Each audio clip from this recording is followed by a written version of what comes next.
1. You're meant to be extraordinary. Extraordinary people are just that rare. Recognizing this doesn't mean you're giving up on your potential.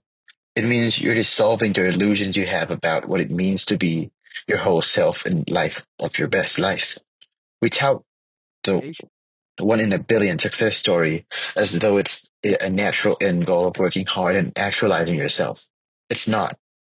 The real question is, what work are you willing to do even if nobody claps? What will be worthwhile if it goes unacknowledged? How will you feel loved by a few people if you aren't recognized by many? Finding the exceptional in the ordinary is the real extraordinary. 2. You're at the beginning of life. Some of you reading this will not make it through your 20s. Others won't make it past midlife, or even past this year. Keep a skull on your desk if you must. Nobody assumes they'll die young, but that doesn't mean they don't. 3. Your faults are more forgivable, and your attributes are more exceptional.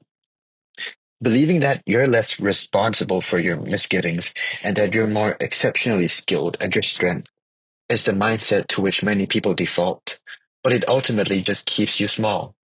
If you don't acknowledge the magnitude of the poor choices you've made, you're bound to justify doing them again.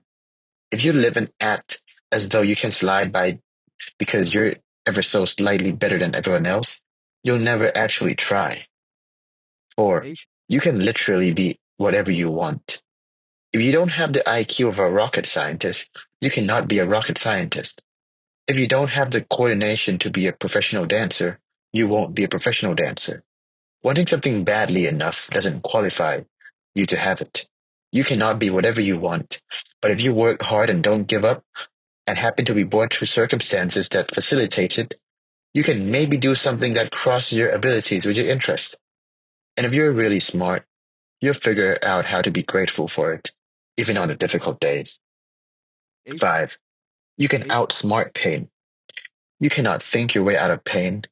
You cannot predict it, or avoid it, or pretend you don't feel it. Doing so is living a fraction of the life you were meant to, and it will make you a fraction of the person you're supposed to be. 6. Love is something other people give you. People cannot transmute emotions, which is interesting to consider when you realize how utterly consumed the human race is with the concept of getting other people to love us. This is because when we think other people love us, we give ourselves permission to feel love. It's a mind game, one in which we rely on everyone but ourselves to allow us to feel what's already inside us. If you think love is something that exists anywhere but within your own mind and heart, you will never have it. 7. Feeling something deeply means it's meant to be. The intensity with which you experience something or someone does not equate to how distant it is. Many people deeply feel they're called to be famous in their field, but they do not have the skills or the grit to make it. Most people who get married feel deeply they're in the right relationship, but that doesn't mean it won't end in divorce someday. Breakups are meant to be. Job losses and hurt feelings and disappointments are too. How do we know this? Because they happen often. They're the most pivotal redirects.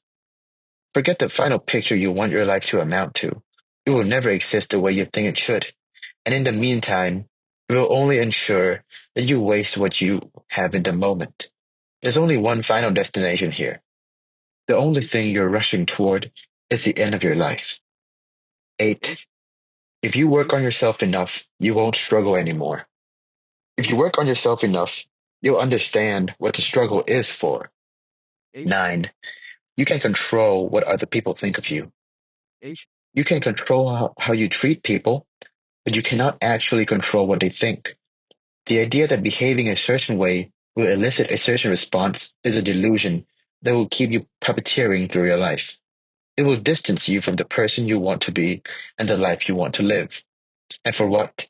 People are going to judge, criticize, condemn, love, admire, envy, and lust based on their own subjective perception regardless.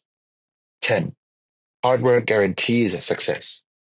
If you're looking for any one particular outcome as the end goal of your hard work, you're most likely going to end up disappointed. The point of hard work is to recognize the person it makes you, not what it gets you. The former you can control, the latter you can't. 11. Your thoughts will change themselves when your circumstances change. Most people assume that when their lives change, their thoughts will change. When they have someone who loves them, they'll think they're worthy of love. When they have money, they'll have a different attitude about it. Unfortunately, the opposite is true. When you adopt a new mindset about money, you'll start behaving differently, and then you'll be in a different fiscal position, for example. Your mind creates it. It is not created. 12. Other people are responsible for your feelings. The only place you have complete control over what's said to and around you is in your home. Otherwise, you exist in a diverse world of many people, and opinions of which are likely to offend you at some point or another.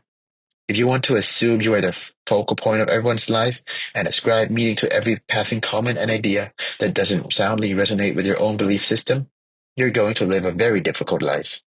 Changing how other people think and treat you is not a matter of how outraged you get, but how willing you are to explain, teach, and share.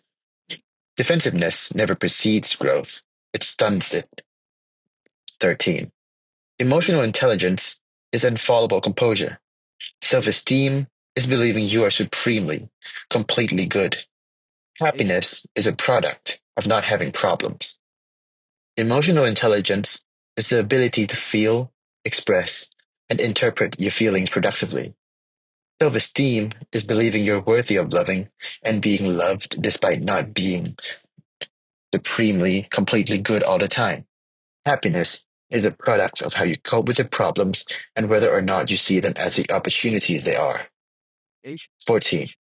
The right person will come at the right time. You will not be ready when the love of your life comes along.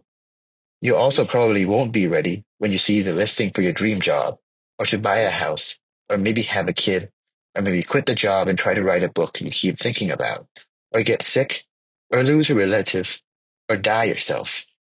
If you wait on the feeling of readiness, you'll be waiting forever. And worse, you'll miss the best of what's in front of you. 15. You can postpone your happiness or save it up like money in a bank.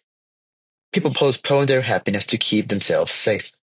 They dig for another problem to have to solve, another obstacle to overcome, another passageway until they can feel the happiness they know is in their lives. You cannot save up for happiness. You can either feel it in the moment or you miss it. It's that simple. It's temporary regardless.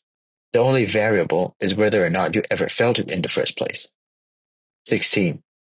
Anxiety and negative thinking are pesky irritants you just have to learn to thwart. Anxiety is one of the main driving forces that has kept you, as well as our entire species, alive.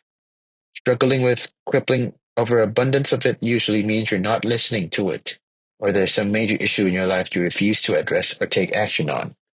The power of negative thinking is that it shows us what matters and how we need to respond to our lives. 17. Focusing solely on your own needs will make you happiest.